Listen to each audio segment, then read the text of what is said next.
other people and learning to experience the world as they do. And a lot of people talk about this as maybe a technological problem or an AI problem, something like that. But I want to talk about these games. I think we already have the means of expression for doing this, and it's just an issue of learning how. So let's talk about some games. So this is The Last of Us. In this game, at the end, you have to save your companion for the whole game. She is, going into surgery, and she's not going to survive the surgery, but maybe they'll find a miracle cure for the zombie apocalypse, right? So you're told to save her, and of course, like a good game player, you go in there, guns blazing, right? So immediately, I just killed the first two people, and then have this sort of like moment of pause, right? As the third guy, in that corner there, sort of cowering, he's like, "You don't have to do this. It's not too late. You can turn back, right?" And so there's this really interesting like rhythm to the scene, right? Where it's like bam, bam, and then a pause where I sort of like thought about what was going on, right? And that was just, when I played this back when it came out, that was a really powerful moment for me. And sort of looking back on the decade, this is something that really stands out. So this is a linear narrative game, right? There's nothing else that I could actually do. There's no choice to be had. But I didn't even want there to be a choice, right? Because, this is Joel's character, right? He wouldn't be the same person if he did something else. And this is, I think, again, kind of counter to the way that we think about narrative games a lot, where you're either trying to, do this very dynamic, branching, high reactivity thing, or you're just sort of, going along in someone's shoes and, you're kind of playing through the action bits as them and then, going through them with cutscenes to learn about the characters. So real quick, just on reflection after playing the scene, what was really powerful to me is that I sort of, I saw myself as another person observing themselves. It was sort of like, I was Joel going, oh my God, what have I just done? Like, this is a terrible thing, right? And I think that was a really powerful moment for me, right? That it wasn't me inside the game, it was like Joel on the couch playing through me in a way. So, again, like I said, he can't do anything else, but how many other ways could you do nothing else in that scene, right? You could be, ruthless, right? You could just go in there, kill them all, don't even think about it, just get out like speed running it or something, right? You could pause there. You could have this kind of like moment of tension where you're thinking like, okay, maybe there's some way out of this scenario. And then as the tension kind of builds, you realize, okay, there's nothing I can do. You sort of take a deep breath and you go ahead and do it. So now I'm going to talk about a very different game. This game, Gravity Bomb. I'm going to talk about why I love this game so much. So this game, it's like a walking simulator with Quake 3 platforming, which is a great genre.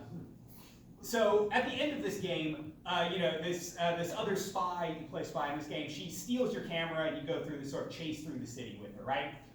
You turn the corner, she shoots, and you start falling to your death. So as you fall to your death, your life flashes before your eyes with these very, quick kind of like sepia tone cuts, right?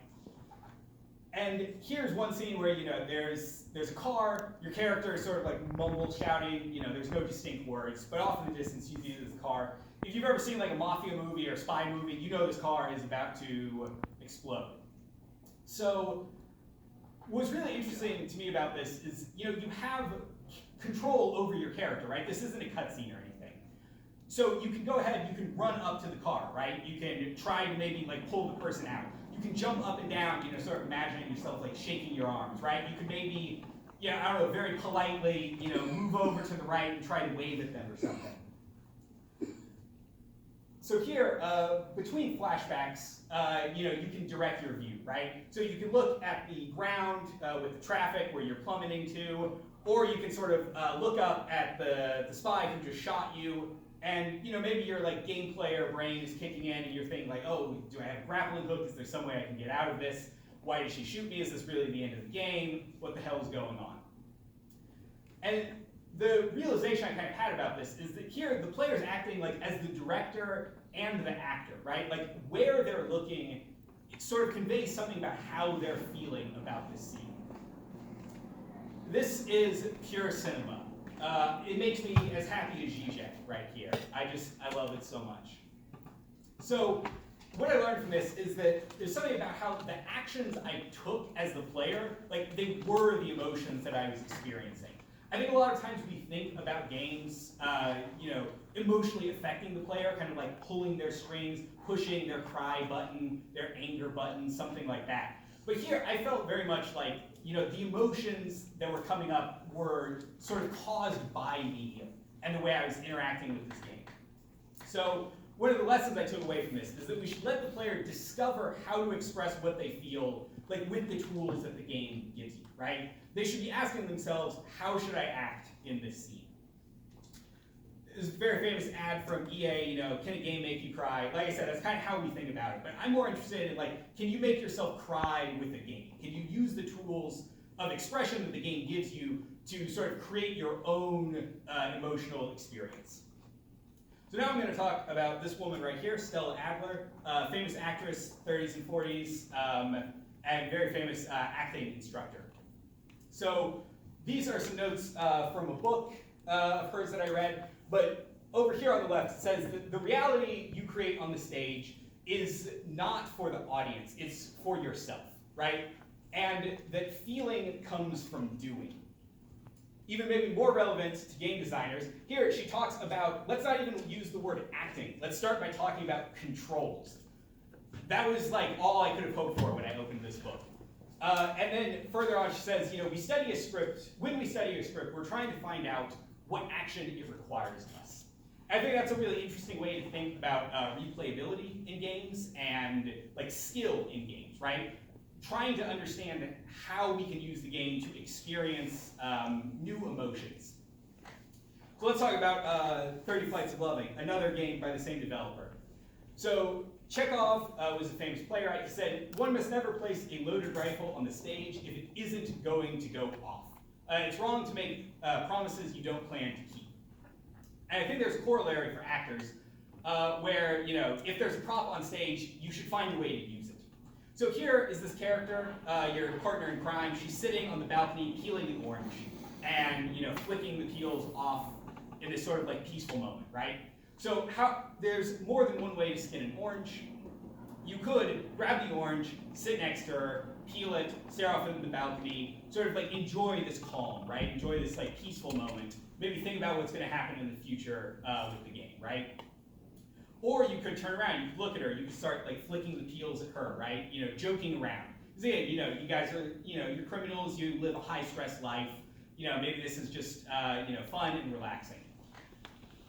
Or you could just take it to the party later on the mission, right? You could do a gnome run in Half-Life and hold the orange the entire time, which is maybe not, the most inspiring acting, but, it's certainly interesting.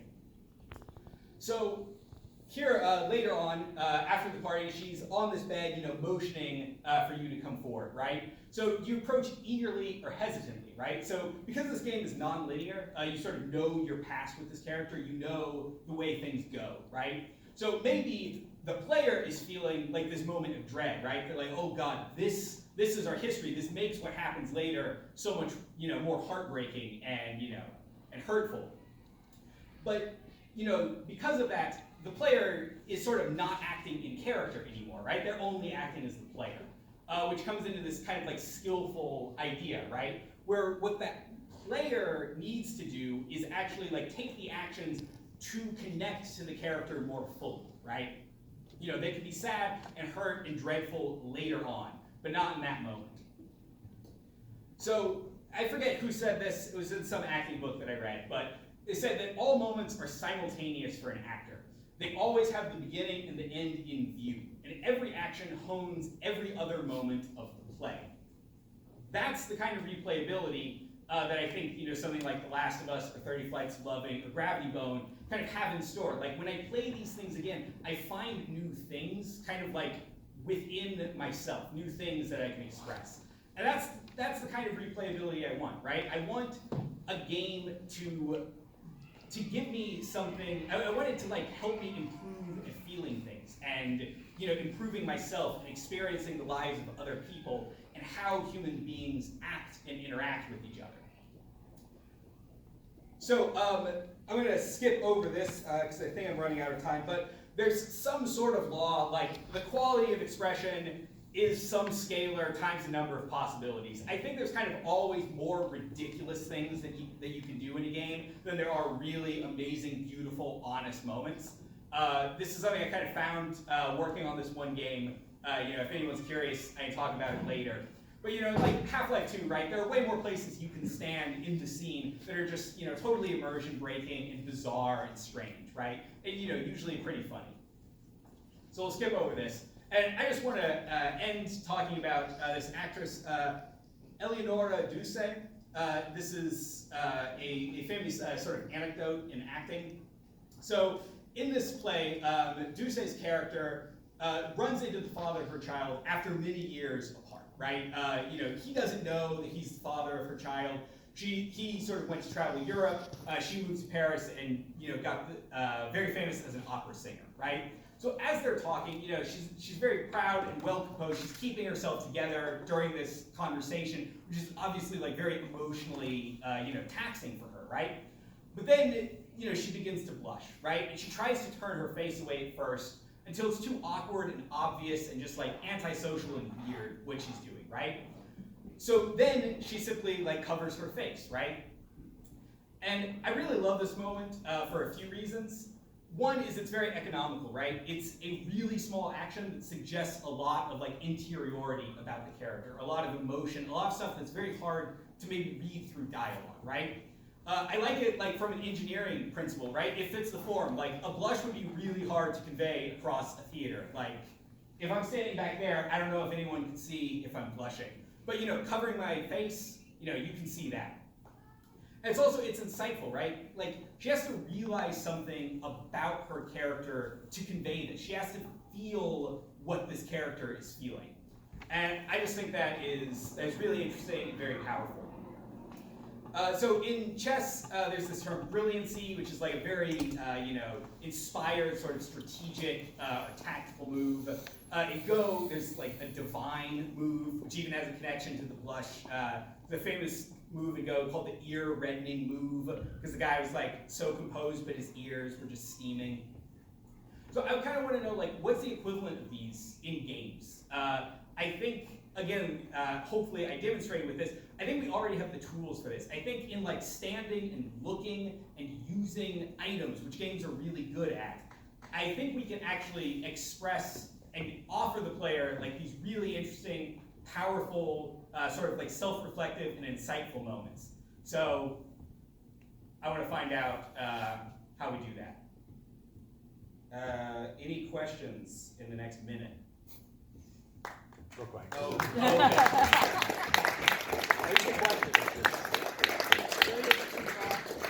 Clearly, I would love to talk about this with anyone later. Oh, any questions? Hey, guys by the door, like, go find a chair.